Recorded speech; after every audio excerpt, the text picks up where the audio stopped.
مساء الخير. شقة تحفة جدا جدا جدا، 3 غرف نوم، تالت عمارة بالظبط من البحر. وادي قدامنا الكورنيش اهو، من غير زوم، من غير اي قرب بالعدسات. تالت عمارة بالظبط من البحر، واجهة شرقي، 3 غرف نوم. الشقة في الدور الخامس ومش اخير، وفي اسانسير كمان. شقة بحري شرقي. احنا كنا في البلكونة بره، وادي الريسبشن. شقة مسجلة فيها عداد كهرباء.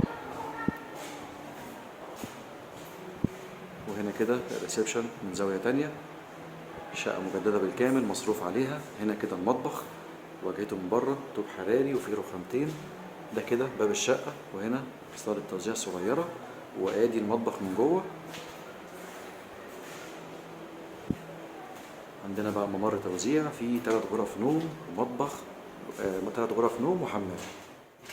دي كده أول غرفة نوم.